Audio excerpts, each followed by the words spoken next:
Right. So you want to sound like, all about what's new and cool in AI. Uh, but who has time to actually read, a whole report? Yeah, they can be a bit dense. No kidding. Luckily for you, that's what we do here, dive deep so you don't have to. Today we're looking at the State of AI Report 2024. From Nathan Benight and the team over at Air Straight Capital. Right. Came out literally today, October 10th. Talk about hot off the presses. This thing is packed with research breakthroughs, industry trends, what's going on in different parts of the world. Pretty much everything you need to know squeezed into one very comprehensive report. Exactly. And thankfully, we're here to break it all down. So first up, remember how OpenAI was basically running away with the whole language model game with GPT-4? Yeah, they were looking pretty unstoppable there for a minute. Totally. Well, hold on to your hats, because the report says not so fast. Looks like the playing field is starting to level out. It's true. A lot of big players are catching up. Oh, yeah? Like who? We're seeing models like Claude 3.5 Sonnet and Google's Gemini. Google's got their own now. Oh, yeah, and Grok 2, too. All of them putting up numbers that rival GPT-4 in some pretty key areas. It really is remarkable how quickly things are advancing. So it's a much more competitive landscape now. But OpenAI is not going down without a fight, are they? The report mentioned something about a new model they have. O1, I think it was called. Yeah, O1 is definitely interesting. They designed it with a laser focus on inference compute. Which basically means? Basically, it means it can crank through these complex reasoning problems much faster and more efficiently than anything else out there. Okay, so give me an example. What kind of problems are we talking about here? Think like multi-step math problems or complicated scientific reasoning, even writing complex code stuff that used to trip up even the most advanced language models. Hmm. O1 uses this technique called chain of thought reasoning to tackle them head on. And how does that work? It's powered by reinforcement learning. Basically, it allows the model to break down problems into smaller, more manageable steps. Sounds pretty impressive. But there's got to be a catch, right? It can't all be sunshine and roses. Well, the trade-off is cost. O1 might be powerful, but it's also incredibly resource intensive. Like we're talking 3 to 4 times more expensive to run than GPT-4. So unless you have deep pockets. Yeah, accessibility is going to be a big question mark going forward. It'll be interesting to see how that all plays out. For sure. On the other end of the spectrum, though, the report also highlights this explosion in open source AI. And Meta's Llama 3 is kind of leading the charge there. Absolutely. Yeah, Llama 3, the model trained on, what was it, like 15 trillion data points, something crazy like that. 15 trillion tokens, yeah.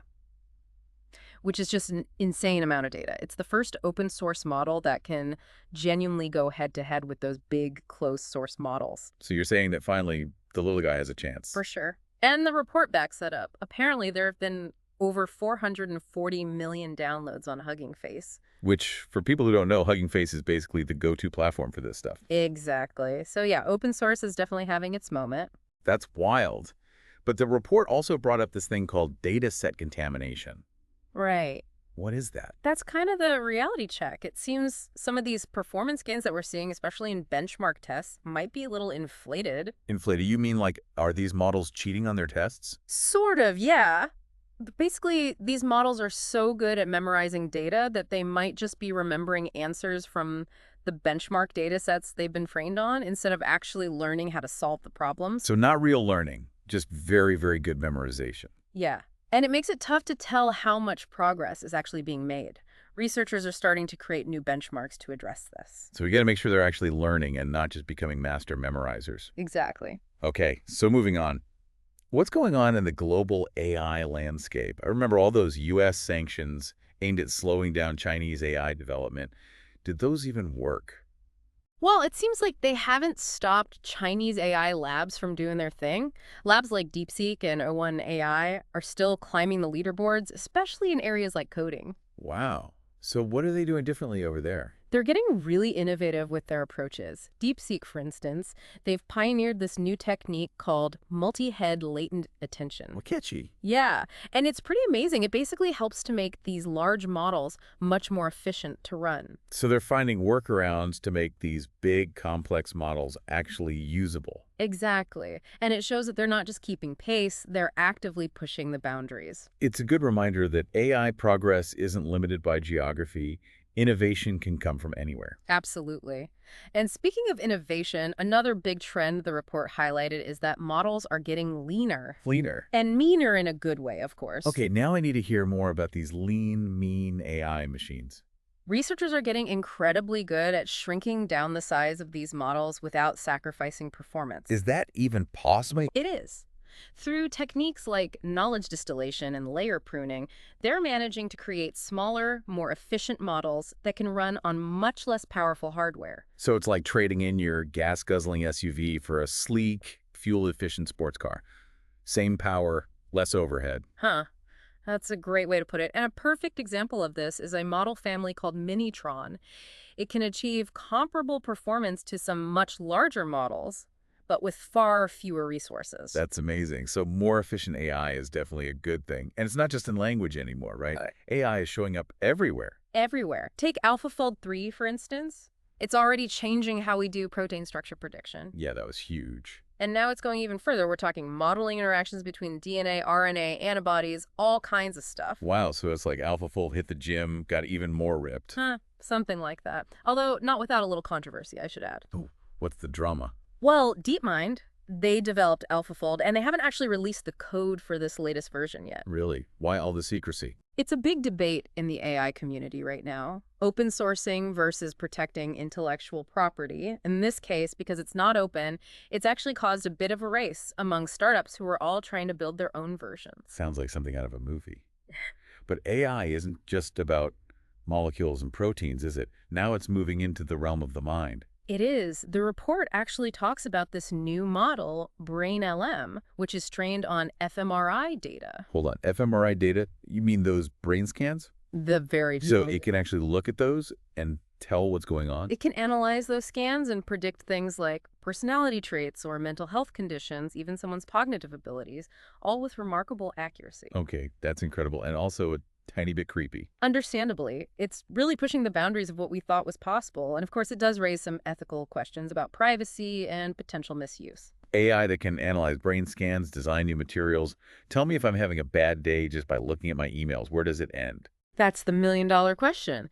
And believe it or not, we're just scratching the surface here. There's more. Ah, so much more. But I think we need to take a quick break. Let's save some of the excitement for the next part of our deep dive. So before the break, we were talking about AI that can analyze brain scans. Yeah, pretty wild stuff. Definitely a little creepy, not going to lie. Right. But there's so much more. Like, remember how we talked about recurrent neural networks making a comeback? Vaguely. They kind of seemed to fade away there for a while. Right, with the whole transformer revolution. Exactly. They were like the flip phones of the AI world. Ah, perfect analogy. And just like flip phones, though, turns out they still have some life in them. Researchers are now combining them with transformers. To make some kind of hybrid. Yeah, exactly. They get the best of both worlds that way. And speaking of comebacks, Monte Carlo Tree Search is also having a resurgence. Didn't that play a big role in AlphaGo? You know, that whole AI beating the Go world champion thing? Yep, that was Monte Carlo Tree Search at work. And now it's showing up in all sorts of new areas like robotics and game playing. Interesting. So from old dogs to, well, the elephant in the room. Which is? Hardware. Mm-hmm.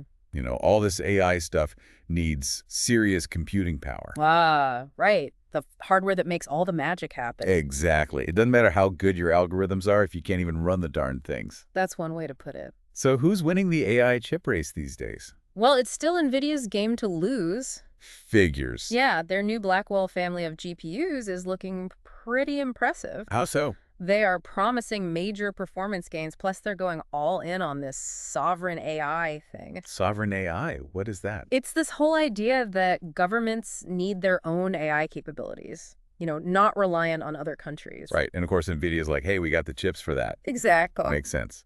But is anybody even trying to compete with them at this point? It's a tough battle, for sure. You've got AMD, Intel, but they're playing catch-up. Though there are a few startups making some interesting moves. Oh yeah, like who? Companies like Cerebras, Grok, and Sambanova, they're focusing on specialized hardware, cloud services, that sort of thing. Interesting. So it's a David versus Goliath situation? Pretty much. Though in this case, David's got some pretty cool tech, too. I like those odds. Okay, so we've talked about the brains, the brawn. What about the real-world implications of all this? Ah, getting into the big questions now. Well, this report does mention governance, right? Like, how do we even manage this technology? Yeah, it's a big focus. And a tricky one. Seems like global governance efforts, well, they're not really getting very far. Why not? Hard to get everyone on the same page. Meanwhile, though, different countries and regions, they're moving ahead with their own regulations. Which probably causes even more problems. You got it. It's a tough balancing act. For sure. Yeah. But we don't want to stifle innovation, so what's the solution? If only there was an easy answer. It's something everyone's trying to figure out. Though it's not just about the big picture, right? Like, there are real practical challenges right now, too. Oh, yeah. Like what? Like, just the sheer scale of resources these AI models use. We're talking massive amounts of energy, infrastructure, So it's not just a software issue, it's a physical one, too. 100%. Even the biggest companies are hitting those limits. Google, Meta, everyone. It's a huge bottleneck that we have to solve. Wow. Okay, that is a lot to think about. And we haven't even touched on safety. Yeah. Did anything about AI safety stand out in the report? Actually, yeah. And it's a bit worrying. It seems like there's been a bit of a shift in mindset. Less safety first, more, let's see what this thing can do. Wait, so we're throwing caution to the wind now. Not entirely, but there's definitely more of a focus on pushing the limits, even if it means taking on some risk. I don't know if I like the sound of that. And one of the most concerning findings was that all attempts at creating a foolproof way to prevent jailbreaking, they've all failed. Jailbreaking? You mean like hacking into the AI and making it do bad things? Exactly. Okay, now that's scary. And it's only going to get more difficult as these models get more powerful and we rely on them even more. Well, this took a bit of a dark turn. It did, didn't it? But it's not all doom and gloom. The report did highlight some positive trends, too. Oh, yeah. Like what? Give me some good news. Well, for one, AI is going mainstream. Businesses are adopting it at an incredible rate. It's becoming a core business tool. Makes sense if you can automate things and save money in this economy. So what about everyday people? What can we expect? Things get a little less certain there, but there were a few areas to watch closely. One is AI's role in elections. Oh, right. It's only going to get bigger, and that means we're going to need even stronger safeguards against misinformation and manipulation. Because who knows what's real anymore? Right. And then, of course, there's the whole AI and jobs debate. Oh, right. Is AI going to take everyone's jobs? It's the million-dollar question. Some say yes, mass unemployment is inevitable. Others think AI will actually create more jobs than it eliminates. So who's right? It's honestly way too early to say. It'll probably be a little of both. And how it all shakes out, well, that's anyone's guess. So we were talking about AI and jobs, And elections. right? All that good stuff. Yeah, definitely some big questions there. Understatement of the year. For sure. But that's just the tip of the iceberg. This report goes deep on so many other areas where AI is making waves. Like what? Hit me with your best shot. Personalized language models. Remember how we talked about those massive language models that are trained on tons of data? Like Llama 3 with its 15 trillion data points. Exactly. Imagine you could take one of those massive models and fine-tune it on just your data. By day. Your emails, your writing style, your preferences, everything. So you're telling me I can have my own personal AI assistant that knows me better than I know myself? That's the idea. Sign me up. That actually sounds kind of amazing. It's pretty wild. The report highlights this new technique called representation fine-tuning, or RET-FT. It basically makes it much more efficient to fine-tune large language models. So you can actually make these personalized models without needing a supercomputer in your basement. Exactly. They're small enough to be practical, but still incredibly powerful. Okay, that's impressive. But what about AI and designing things? Yeah. You know, actual physical stuff. Like new material. Yeah. Can AI do that? Oh, absolutely. In fact, the report talks about this model called MAE-MP0. It's designed specifically for material design. How does that work? They trained it on this massive data set of material structures and properties. So it's like AI material science. Pretty much. And it can predict how different materials will behave under different conditions. Okay, so we could use this to design lighter, stronger materials for everything. Buildings, airplanes, you name it. Exactly. And not just the big stuff. Think batteries, clothing, even things we haven't even imagined yet. So AI is going to revolutionize the way we make everything. That's huge. What about proteins? We were talking about AlphaFold earlier. Right, and how it's changing the game for protein structure prediction. So what's next? Well, the report highlights this new technique called MOHawk. Catchy. Right. And it's pretty groundbreaking. Basically, it's a way to take the knowledge from a large, complex AI and distill it into a smaller one. So it's like taking the brain of a supercomputer and putting it into something much smaller. A very smart pocket calculator, maybe? I like it. But seriously, what's the point of doing that? It makes it possible to do things like protein design much more efficiently. We could design new drugs, therapies, all sorts of incredible things. It's mind-blowing, really, all the stuff AI is being used for these days. And we're just getting started. Though one thing that was interesting, amidst all the new architectures and approaches, the report found that the good old-fashioned transformer design is still dominant in AI research. Really. So the king stays king. For now, at least. Okay. Though that doesn't mean people aren't trying to improve it. You can always make something better, right? Exactly. And a lot of the research now is focused on making transformers more efficient and powerful. Because who doesn't love a good optimization challenge, right? Speaking of challenges, evaluating these AI models, especially those RAG models, retrieval augmented generation. Right, our RAID models. Seems like that's a bit of a headache these days. It can be. A lot of the traditional benchmarks don't really translate well to evaluating our models. So we need new tests for these new AI students. Exactly. And thankfully, there are a lot of smart people working on that right now. The report talked about a couple of promising approaches. One is called Ragnarok. It's this web-based platform where humans actually evaluate how well the models are doing. Interesting. So bringing humans back into the loop. Exactly. And then there's researchy questions, which is this data set of complex, multifaceted questions. So more like real-world questions, not just simple stuff these models can ace easily. Exactly. And, speaking of things that are back in a big way. Yeah, don't leave me hanging. Robotics. AI is breathing new life into robotics. You mean we're finally getting those robot butlers we were promised? Where do I sign up? Not quite yet, but AI is helping robots get a lot smarter and a lot more useful. Give me an example. Well, for one, OpenAI is back in the robotics game. I thought they gave up on that a while ago. They did, but now they're back with a new approach. Basically, they're focusing on providing AI models to other companies building robots. So they're like the brains behind the brawn. Exactly. And they're not alone. Hugging Face has also launched this cool new platform called LeRobot. What that? It's meant to democratize robotics research. They provide pre-trained models, data sets, all sorts of tools. So anyone can build a robot now. Well, not quite anyone, but it definitely lowers the barrier to entry. That's pretty amazing. Yeah. What kind of cool robots are people building with this stuff? All sorts. The report highlighted a lot of really promising research, like using diffusion models for smoother, more natural movement, or generating synthetic data so you can train robots in virtual environments. Virtual environments for robots. Is that like the Matrix for robots? Huh.